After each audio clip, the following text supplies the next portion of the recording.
Laughter is the only thing that'll keep you sane. And this world is crying more and more every day. Don't let evil get you down in this madness spinning round and round. I want you to live forever.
While battling MS, you may feel so sick that you start to believe that the disease is contagious. Well, this isn't true. MS can make a person feel horrible and weak, but it is not contagious. Research is still being done as to how being diagnosed with MS could be hereditary. It's just a continued assumption. While there may be people in your family diagnosed with MS, the likelihood of you contracting the disease may put you at a higher risk.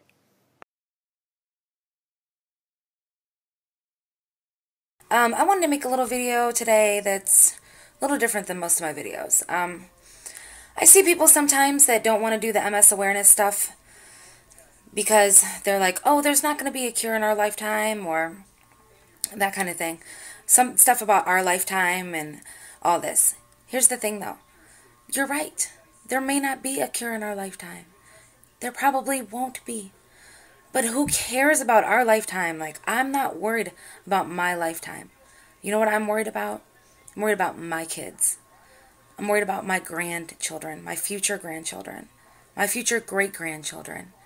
This thing is genetic. It is in our genes. My mother has it. My twin sister has it. Almost all of the people you ask, somewhere in their gene pool, it's there. There's a lot that it's not, but it's been proven to be in the gene pool. This is going to get passed down. I pray to God it doesn't. But in case it does, I do what I do with my MS awareness videos and with all that I do for creating awareness, because I want my future grandchildren or great-grandchildren, if they ever had MS, I want them to be able to say that I had MS, but I don't have it anymore. I want there to be a cure. And there may not be in our lifetime. There probably won't be.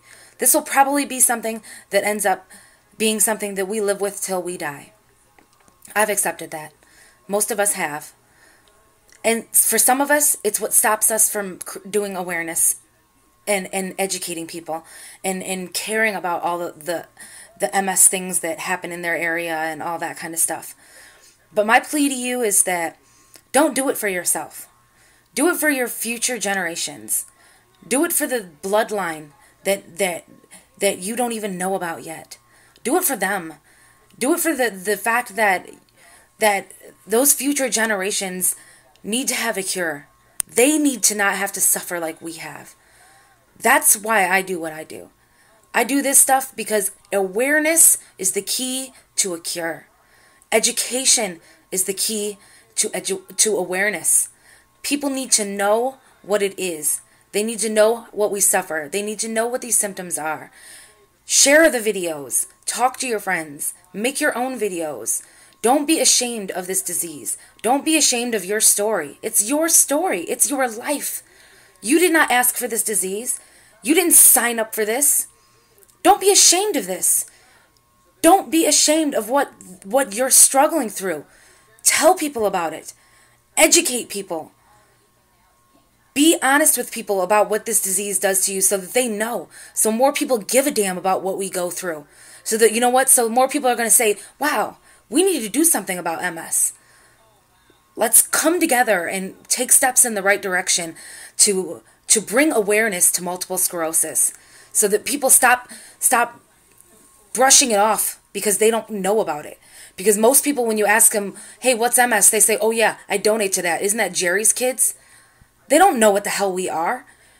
And that's because we don't tell people. Start talking, please. Start talking.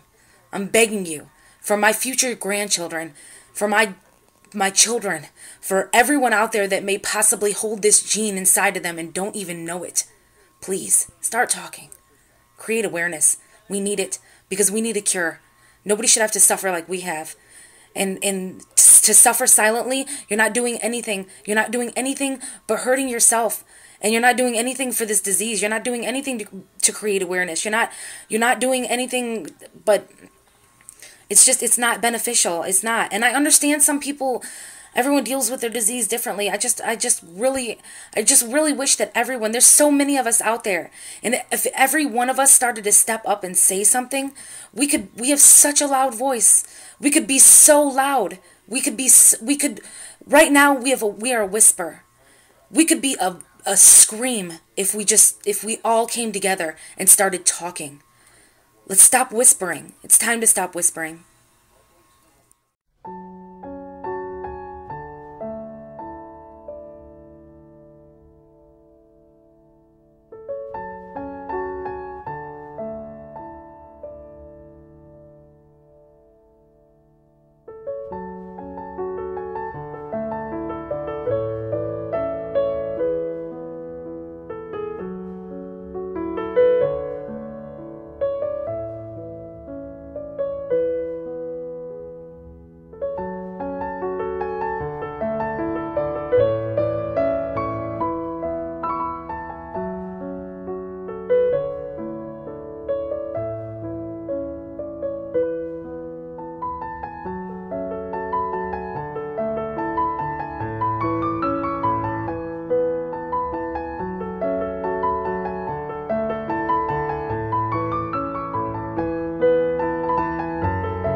Why am I so sleepy?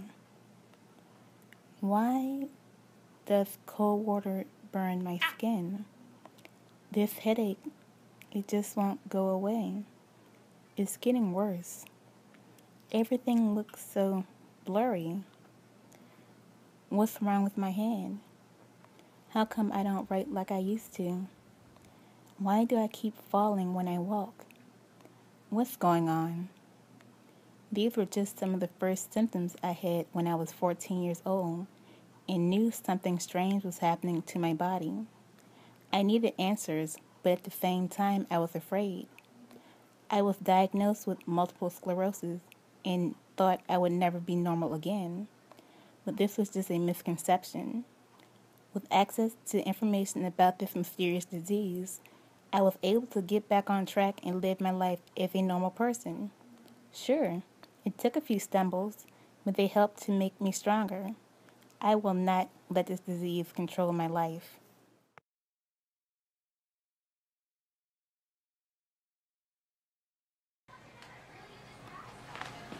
Just put one foot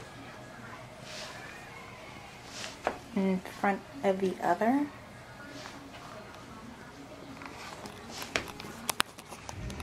I'm tired.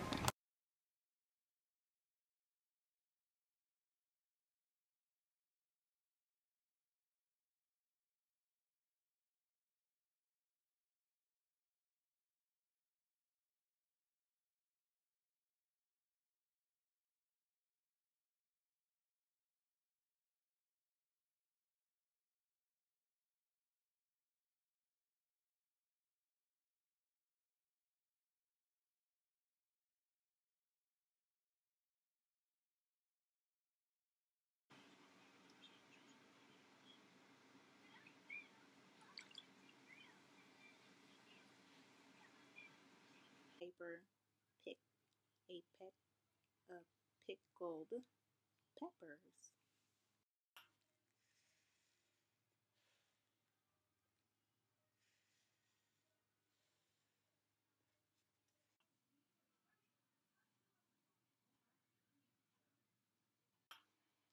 Can you speak a little louder?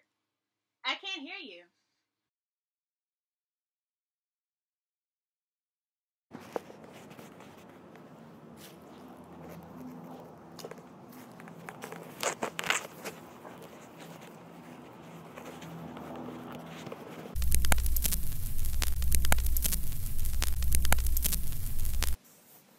MS. It's more than just two alphabets. It's more so a relationship with your body gone wrong. My name is Sade, and I know firsthand the difficulties one may face with MS. Why am I so aware, you may ask? I was diagnosed with MS back in 2005 after going through what I thought was arthritis and a sinus headache. In 2005, I was 15 years old and thinking to myself, gee, I didn't know you can get arthritis at such a young age. But internally, I knew this had to be more than just arthritis and sinus issues. As a high school freshman, I found myself tripping up while running laps in gym and asking my classmates was it just me or was the room spinning. They would tell me that the room was perfectly still. This reaction of seeing the room spin ended up becoming worse. My vision started to get blurry, and then I visited an eye doctor. I had to wear glasses for a brief period of time, and after the eye doctor I consulted told me that the blurry vision may be a result of using the computer too much, I believed what he said and wore the glasses he prescribed for me. But then things started to get worse. Room spinning, blurred vision, tripping over my own 2 feet, and next would be issues I had with my hand. As a teenager at a high school for the arts, I enrolled for visual arts, which meant I was accepted based not only on my intellect, but my artistic abilities. While in art class, I found myself struggling to complete sketches in my sketchbook, and holding my paintbrush was a loss as well. As a matter of fact, Anything that required the use of my hands was a task at the time, but it only affected my right hand. This was all beginning to become a little too strange for my taste, but I continued to brush it off until my sinuses began to get worse, at times so painful that I didn't eat due to nausea I felt. This prompted my mother to take me to see my doctor, who diagnosed me with upper respiratory infection. He gave me the proper antibiotics to treat my condition, but then newer symptoms began to develop. It was no secret that I had never been the type to like to take long naps, but at this point, I found myself falling asleep in class, coming home and falling asleep again for hours on end. I just couldn't get enough of sleeping. Eventually, when I did wake up the next day to shower and get ready for school, I would notice that the cold water would feel like fire to my skin, and the steam from the warm water made me feel extremely weak. So weak to the point that I would pass out in my shower. My parents became curious, but I would still gather up the strength to make it to class the next morning. On one sunny morning in April, I remember my dad stopping me by my grandmother's house to drop off a package. My grandmother noticed the way I was walking was not what she was used to from me. Everyone knew that I was also enrolled in a dance school since the age of 5, and I had the typical ballerina model type walk with my head held high and my back straight. My grandmother asked me was I feeling alright because I was walking with a slouch, and instructed my dad to take me to the emergency room. When we arrived at the hospital, doctors and nurses asked me what was wrong. After hearing the symptoms, I explained. They hurried me to another room to get an x-ray. After the x-ray, a member of the medical staff told me a sentence that was one of the most frightening ones I've ever heard. Your brain x-rays look abnormal. We need to run some more tests on you to find out the root of the problem. As I stood there baffled, the only thing I could think to myself was, am I going to die? What's wrong with me? Nurses calmed my fears and just said, we're here to help you and your family find out. After being admitted for observation at Southside Regional Medical Center, I had no idea when I could be able to go back home. After days of getting blood samples drawn, family members praying by my bedside, and doing things that make me smile and not worry, we were getting closer to finding out what was wrong with me. On Wednesday, the third day I was in the hospital, doctors ordered that I get a CAT scan. I followed their instructions, and this test set off a red light it seemed.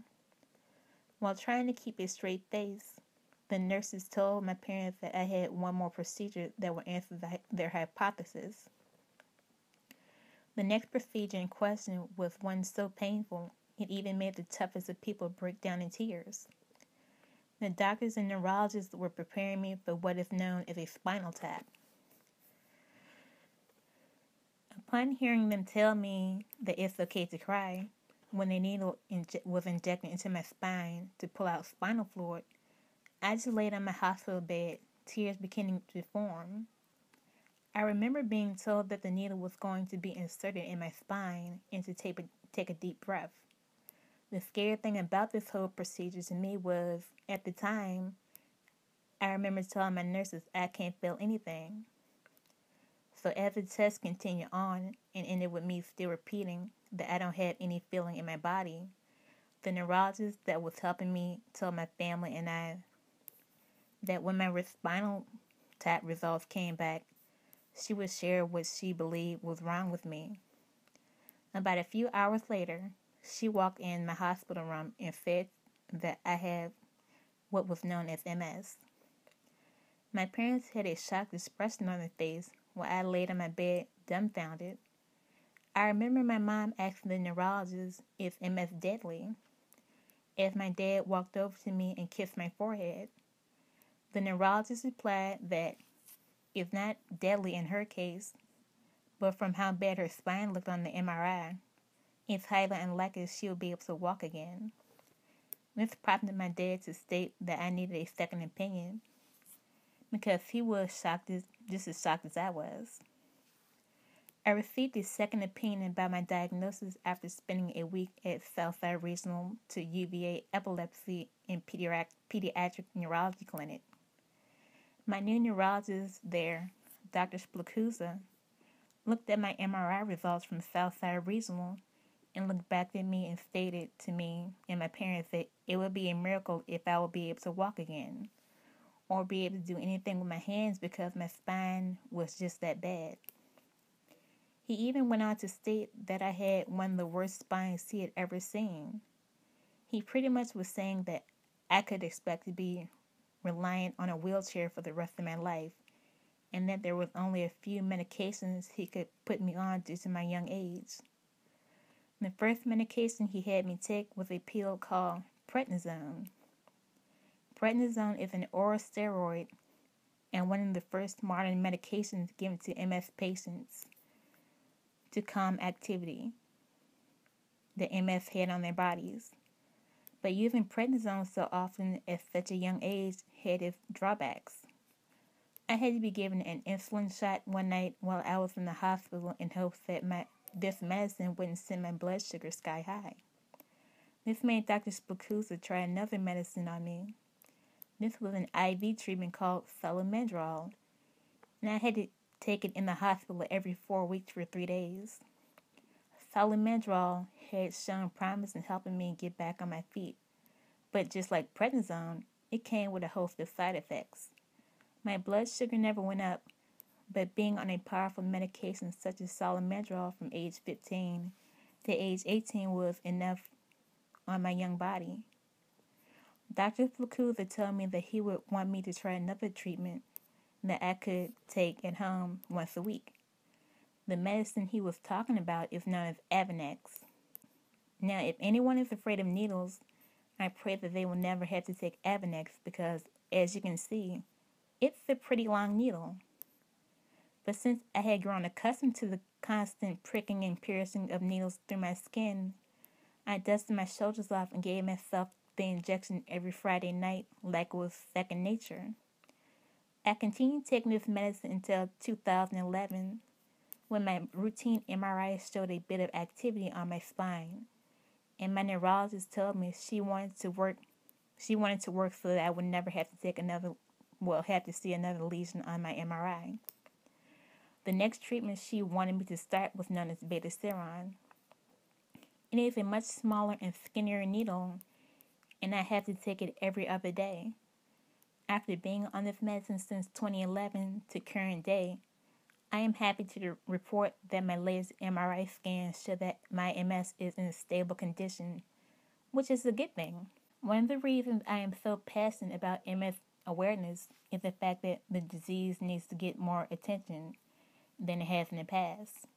Just like what happened to me in 2005, where I had never really heard of MS, I know that there are more people out there who may be going through the same thing I went through, not knowing where to look for an answer next.